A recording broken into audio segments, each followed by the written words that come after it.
Y bueno, los patitos, vamos a tratar la película esta de Kenneth Branagh, Misterio en Venecia. Haunting in Venice.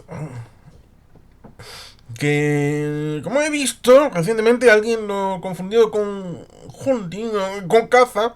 Caza en Venecia, no Misterio. Es una trama que en principio está vinculada con la saga que está haciendo Kenneth Branagh.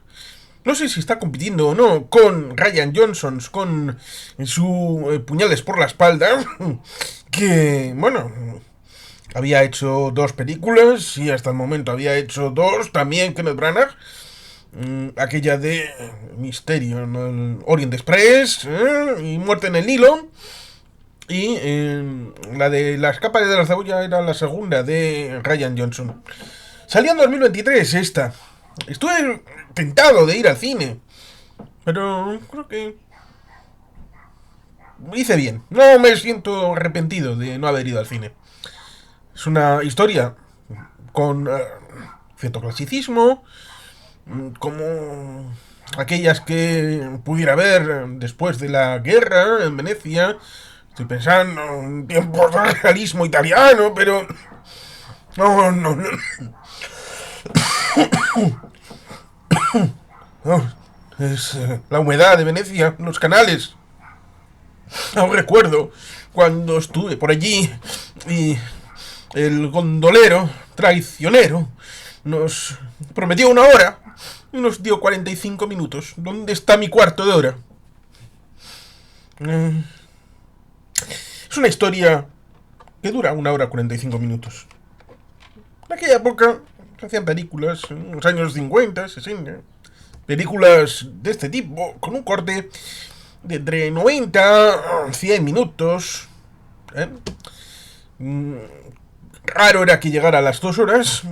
Podían poner en bucle, sesión continua, aquella sesión doble que te ponía una película clásica, luego una de estreno. Ahí la situación de los cines ha cambiado bastante. Ahora el streaming y todo esto es el culparo y es espiritismo. Cierto es que quiero recordar aquí el hecho de las hermanas Fox, que son las que se supone que inventaron el espiritismo a finales del siglo XIX en los Estados Unidos de América. Y se ha comprobado fehacientemente de que era un timo macabeo y que aquello no tenía ningún sentido. Pero las luchas que tuvo Sir Arthur Conan Doyle, sí. Sir Arthur es el padre de Sherlock Holmes. Y la situación aquella en la cascada, no, a ver si no se me piense nada mal.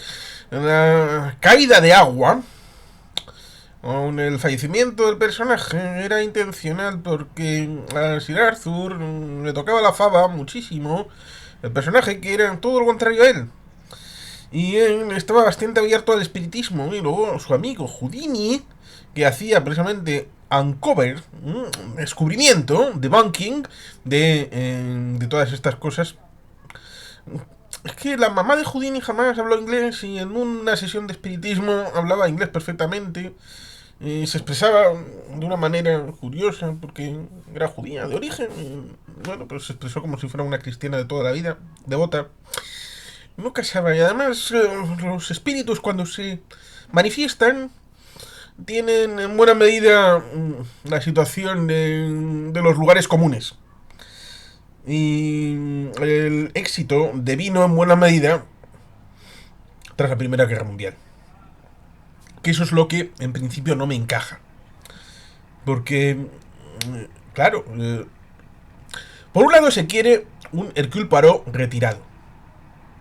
Venecia es un lugar bonito para retirarse, lo cual no indica algo netamente positivo respecto de Venecia, porque solamente un cementerio de elefantes es posible, vamos, que es posible poner a Hercule Poirot como agente retirado en Venecia, pero a nadie se le ocurriría verlo en Londres, París o Berlín. Es un poco como salvando las distancias, como lo que me comentó mi amigo Xavier acerca de Foz, en Amariña Lucense, en Lugo. que está volcado en buena medida a la temporada estival, en el tema del turismo, pero digamos que eh, uno no piensa como un epicentro comercial, industrial, en el momento actual 2025, lo cual no significa que en el pasado no pudiera haber tenido relación con la comarca de Mondoñedo, situación pesquera, lo mismo que ahora nadie piensa en Benidorm como una ciudad pesquera o naviera que tuvo en el pasado relación, con lo cual una cosa es la foto actual, otra hacer la secuencia respecto de lo que pudo ser una ciudad en el pasado a lo que es ahora. El Poirot en el 47, pues uno puede, tanto por la presencia física de Kenneth Branagh como por la visión de haberle conocido en estas versiones de Kenneth Branagh del Hercule Poirot después de la Primera Guerra Mundial, teniendo esas desfiguraciones, el tema del mostacho para ocultarlo.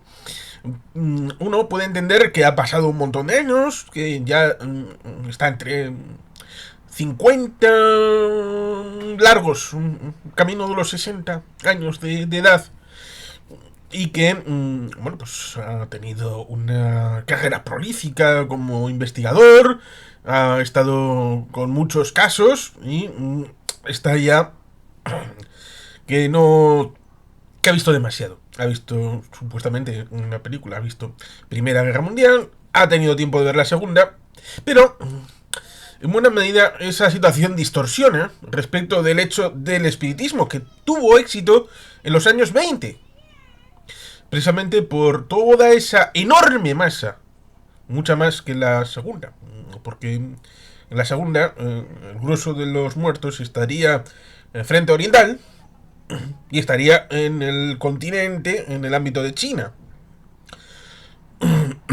En buena medida en el frente oriental de Europa por la nula valoración de la vida humana por parte del régimen soviético. Pero cuando uno tiene todos esos muertos en la Primera Guerra Mundial como consecuencia del frente occidental, de todas esas batallas, Verdun, Passchendaele y Press, pues nos encontramos con esa necesidad, debido a haber muerto en un lugar lejano, los familiares en Francia, en la parte del sur, en el Reino Unido, en Canadá, Estados Unidos, haber tenido esa falta de comunicación, esa sensación de vacío, que ameritaba una comunicación, y el espiritismo supuestamente se la daba, de un nuevo contacto, un último adiós. Por eso a veces uno puede tener una posición acerca de esta película ambivalente de si aceptas, bien, pero si te pones a pensar, en vez de en 1947, tal vez tendría más sentido en 1927. Pero claro, en 1927 no puedes poner a un Poirot en horas de jubilación, aunque sí con una crisis existencial podrías ponérselo. Pero no en un punto de que esté de vuelta de todo. Tenemos una familia que es la protagonista del hilo conductor, pero primero está esa situación con el es guardaespaldas y una escritora que podría ser precisamente Agatha Christie, que ha escrito 30 novelas, las 3 últimas no, las 27 anteriores un gran éxito, haciendo tal vez un juego como Sherlock Holmes y el Dr. Watson, precisamente, que Sherlock Holmes es el que propone y dispone todas las historias, pero el Dr. Watson es el que las escribe y las da a conocer. Y aquí hay esa suerte de trasfondo. Hay un palacio ducal y ciertamente ese momento de tránsito en el que no recibe ningún tipo de caso nuevo, le persiguen porque gente con necesidades de tipo investigativo va a haber siempre. y le deja entrar a la escritora. Ahí no, tal vez no se llega a pensar porque vas aceptando la narrativa, la proposición no es desagradable y digamos que quieres ver cómo continúa, porque verle a Hercule Poirot eh, con un par de huevos y pensando en el desayuno y en el periódico y ir a una terraza y estar ahí contemplativamente, pues hora y media de eso. Eh, no. Pero haciéndolo avanzar, pues bueno, pues hay una fiesta de Halloween. mm, eh, y resulta ciertamente curioso porque hay una novela de Eva García Serrutuni eh, del libro Negro de las Horas, creo recordar. No recuerdo exactamente el título, pero tenía relación con Venecia, con la Fundación Peggy Guggenheim. Bueno, no voy a ir a buscarlo ahora mismo, pero bueno, pues ahí está. Ciertamente curioso, porque conectado con eso estaría Dolores Redondo, la trilogía de Baztán y cómo sube el agua en Elizondo. Y aquí también el agua sube, no sé si, no lo he querido mirar, si había Rialto en el Halloween de 1947. Tiene afectación a esa situación del palacho, en el que, bueno, pues los niños, parece que hubo en el sótano alguna situación complicada en el pasado, que sirve para meter miedo a los niños en esa primera parte, y luego parece que hay una señora Reynolds, que a pesar de que tiene apariencia asiática, bueno, Lee Kuan Yew es el nombre que se autodió después de la independencia de Singapur, pero tenía otro nombre antes. ¿eh? Con lo cual, bueno, pues ahí es plausible, a pesar de tener tono asiático. La señora Reynolds, bueno, también por matrimoniadas, pues puede haber tenido la adopción de ese apellido, mil cosas. Es la que dice que la situación de una madre preocupada, de un palazzo que se cae a pedazos, que no puede pagar las reparaciones que serían necesarias, uno puede pensar, claro, después de la Segunda Guerra Mundial, en Italia, ¿quién puede pagar nada? Pero ahí van sembrando cosas que luego serán importantes para la resolución.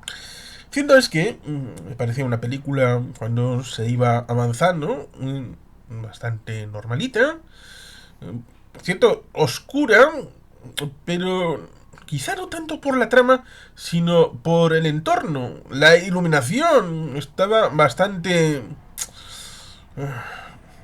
oscurecida, a pesar de que uno puede iluminar más o menos bien, a pesar de que sea de noche. Eh, es una neura que parece que ha entrado en la mente de algunos, que para hacer una película oscura del alma tiene que estar oscura como si estuviera en una zona cavernosa. No, por favor, no, son dos cosas distintas. Uno puede hacer una película muy oscura respecto de la trama y que esté muy bien iluminada. Porque no tiene por qué ser 100% realista, estamos ante una película. Y esto ciertamente es aceptable. En 2007, una película que no por tener pocos actores, no por simplemente ser dentro de una habitación, no deja de ser oscura y tener sus momentos complicados, como es The Man for Earth, que tiene un pequeño comentario, reseña en este canal, una de las primeras cosas que hice, acompañado de aquella película de 1990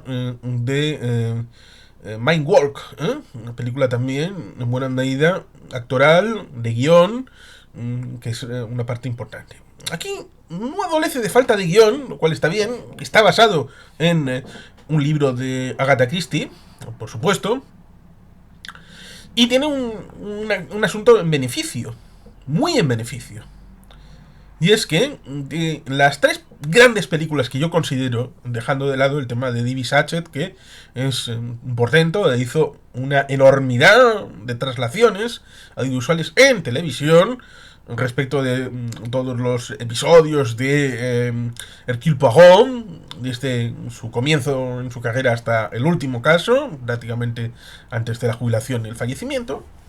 Esto, Mario de la Rubia lo comentó en un vídeo extenso acerca de toda la serie de David Suchet, que fue, como digo, un portento de la televisión, pero en buena medida tenemos los 3 clásicos para cine que se emitieron, como es en los años 70, Asesinato en el Orient Express, ¿no? Con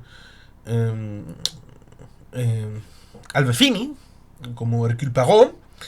Y luego tenemos el cambio a Peter Ustinov en Muerte en el Nilo, a finales de los 70. Y a comienzos de los años 80 tenemos, yo creo que la tercera película, como es Muerte bajo el sol, rodada en Baleares, que es donde creo que estaba viviendo Peter Ustinov, ¿no?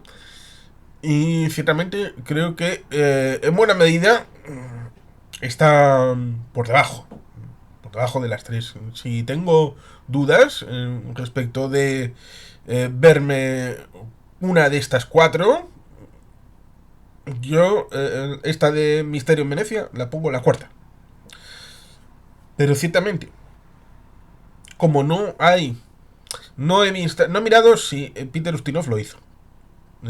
Digo, Peter Ustinov, no, este otro muchacho, David Suchet. Peter Ustinov, yo creo que tiene una planta interesante por el papel que le dieron. Como foto, es mejor, tal vez, Kenneth Branagh. Pero cuando empieza a andar y moverse dentro del escenario, creo que el entorno es mejor. Muerte en el Nilo o Muerte bajo el sol. Como digo, la comparación siempre es odiosa. Y Asesinato en el Orient Express, a pesar de que empata en cuanto a elenco, creo que lo expliqué en su momento, como también lo expliqué lo de Muerte en el Nilo, que es un caso un poco menor también. Pero en el caso del elenco entre las dos, Asesinato en el Orient Express, dejo de lado la de David Suchet, sí, empatan en elenco, pero en todo lo demás es mucho mejor la de los 70. Y ciertamente luego con Muerte en el Nilo es algo horrible. Es algo que me resultó tristísimo. Sí, está Gal Gadot, es maravillosa, pero es que ya lo dije en su momento. Afortunadamente corrigieron el concepto, hacer una historia distinta, que igual si esta película tuviera un correlato con este argumento en los años 70, pues igual pasaría lo mismo. Pero tiene esa suerte, que no hay punto de comparación y por lo tanto se puede valorar por sí misma. De si tiene una cierta agilidad, de si da un cierre en donde tenga sentido todo lo que haya ido explicando, si las tramas conectan, lo cual ciertamente es un sí. Independientemente de si sea o no una buena adaptación, o si sea una adaptación que haya cogido como hacía Hitchcock, cojo el título, cojo el nombre de los personajes y después hago lo que quiero porque la ha cogido en un aeropuerto, que es un libro que a nadie le va a importar, compro los derechos y así, siempre, la película será mejor que el libro. Aquí no he leído el libro, no he podido comparar, ni quiero comparar, pero la película funciona. La película va bien. Como misterio, tampoco es que haya mucho y muy elaborado.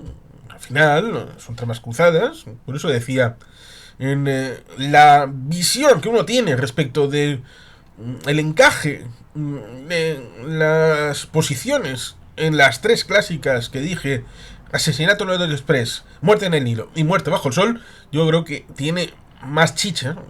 Pero aquí la livianez, seguramente por el hecho de que la gente no se pierda, no se sienta muy estúpida a la hora de intentar conectar este con el otro. Aquí nos encontramos con esa sesión de espiritismo en el que hay una hija muerta hace ya un tiempo, una madre preocupada,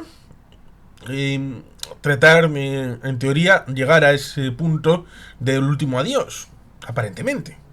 Por eso decía, mejor en 1927 que no en 1947. Pero bueno, ahí está el asunto, que igual en el libro ella sí, ya. Pero a mí me resuena eso, que no... Y ciertamente nos encontramos con esa resolución en donde... eh, ¿Cómo decirlo? Bueno, pues... Creo que directamente.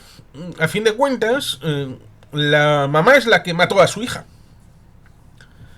Pero por sobreprotección.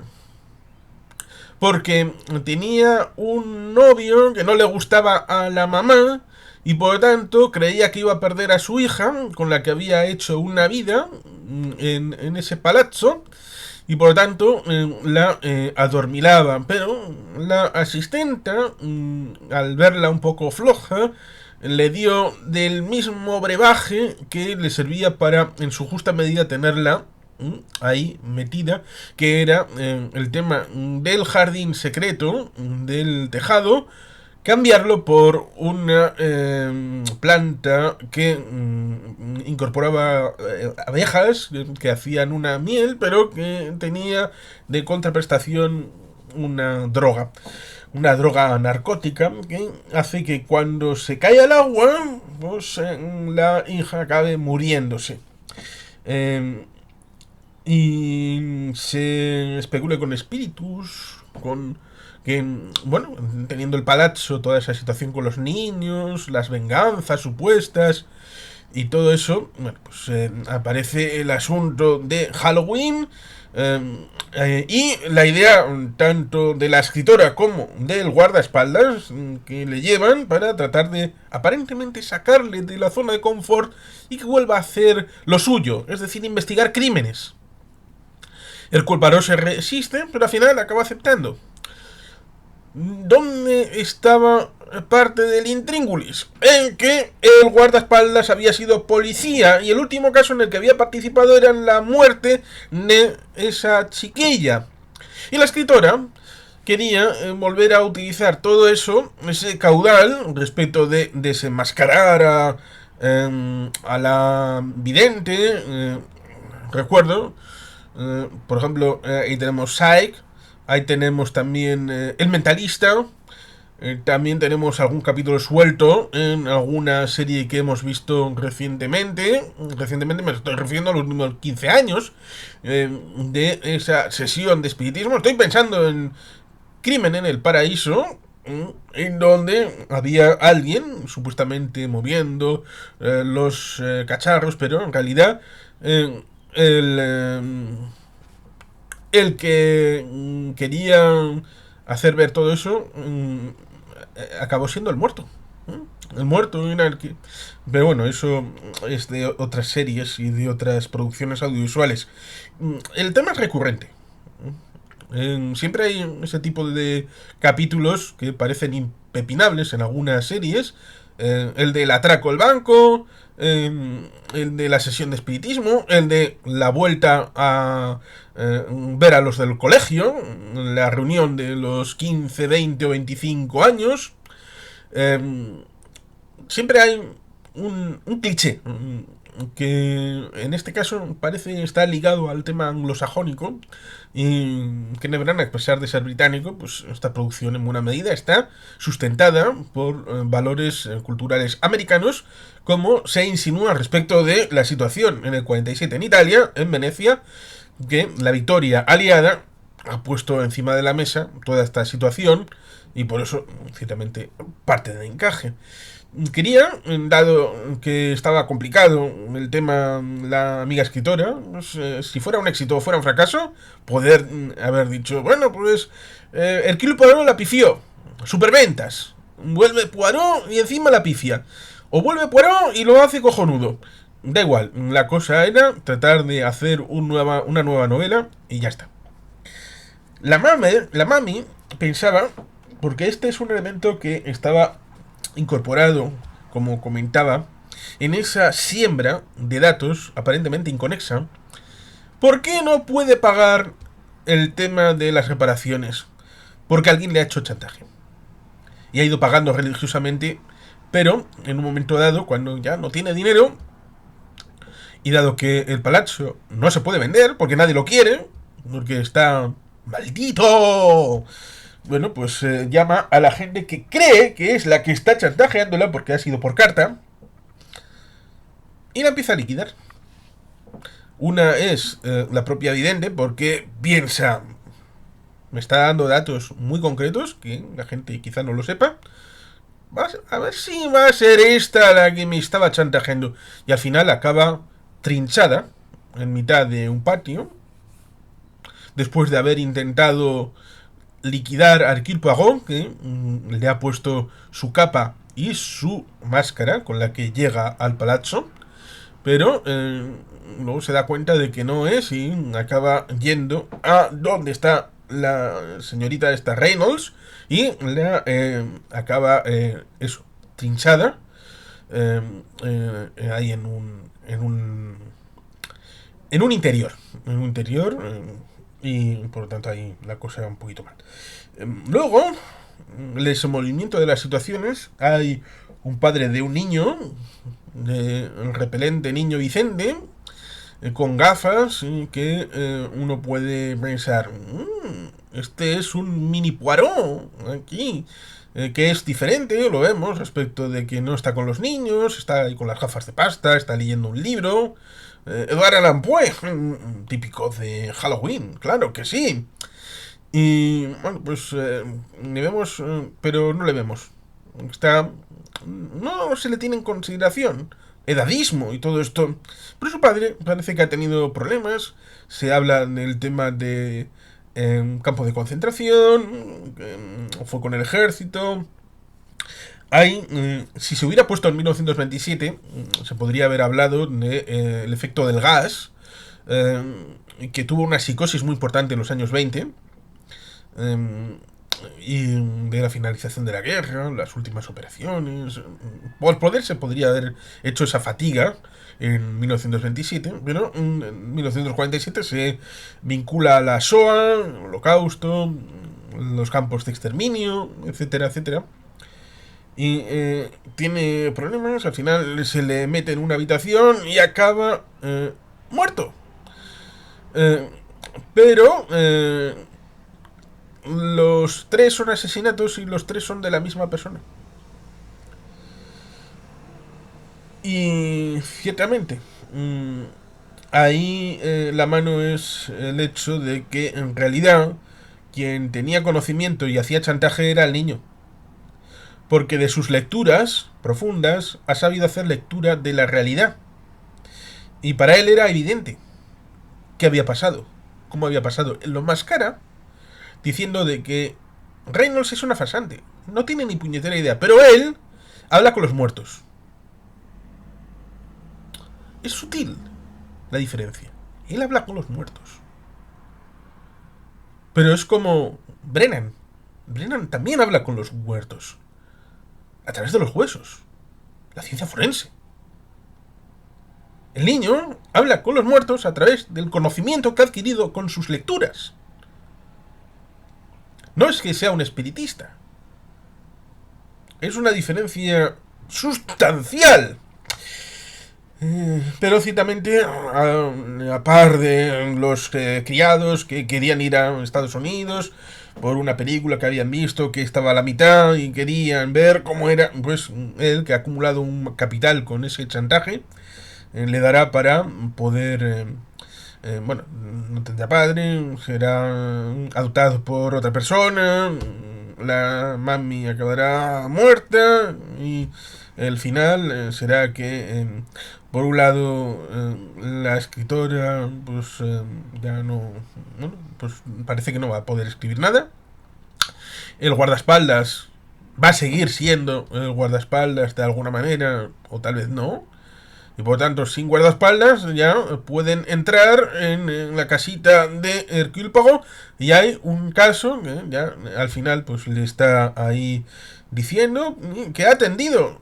Lo parezca o no, ya tenía sus notas y había atendido y ya le empieza a resolver el asunto de por qué le pasa lo que le pasa. Y la cola pues amerita de que seguramente a lo largo de ese mes de noviembre pues los que estaban ya los va a resolver porque es una persona diligente y mantiene las células grises. Con lo que ciertamente en algún caso podemos ver cierto elemento resolutivo respecto de lo que pasa en la clásica de Muerte en el Nilo, aquella salida del barco de los personajes.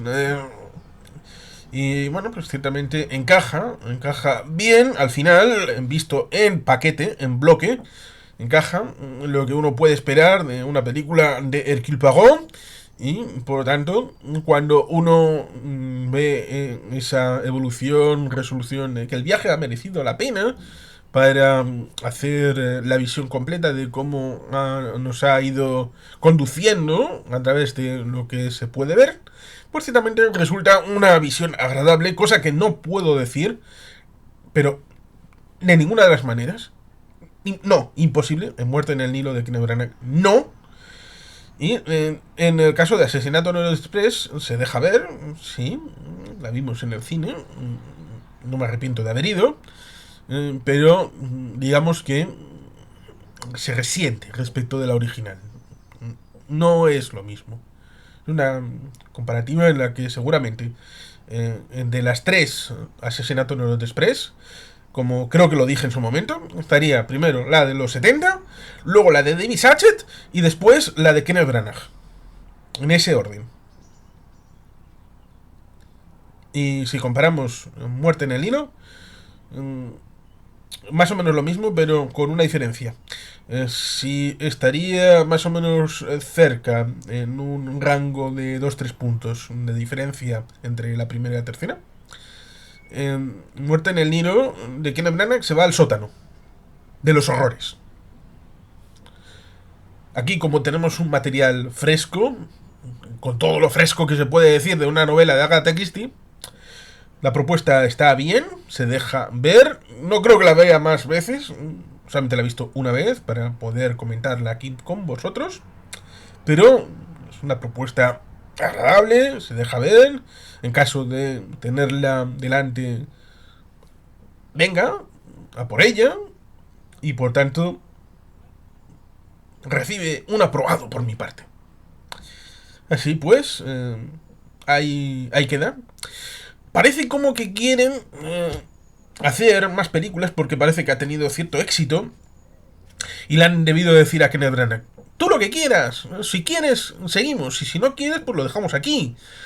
Pero he leído como que podrían adaptar tal vez 10 negritos. Ahí no está Hercule Poirot. ¿Cómo le van a meter como actor a Kenneth Branagh por ahí? O simplemente sería director y guionista. También parece como que pudieran meter historias de Miss Marple. Eh, También ahí, ¿dónde metes a Kenneth Branagh actor? Metes junto a Miss Marple también al señor Hercule Poirot, el macho blanco, a la rescate de la desvalida mujer espía barra activista barra investigadora. Bueno, pues ahí estaría una cosa curiosona de ver. Y no sé cuáles van a ser los próximos pasos de manera efectiva. Porque si fuera por Muerte en el Nilo, tendrían que haberlo dejado ahí y haber devuelto el dinero a los espectadores. Yo la vi en Ado Plus, guiño guiño. Esta he visto parecido, pero digamos que no me habría arrepentido de haber ido al cine. No me arrepiento tampoco de no haber ido. Por lo tanto, habría sido una película de disfrutar el momento y luego pues seguir adelante. ¿Quién va a venir? Pues eso no lo sé. ¿Merecerá la pena? Eso tampoco lo sé. ¿Da miedo? Sí, da mucho miedo. Porque la irregularidad es consustancial a esta parte de saga que con estas tres películas tan diferentes que ha introducido, una cuarta o una quinta, sea con 10 negritos o con Miss Marple, es algo que...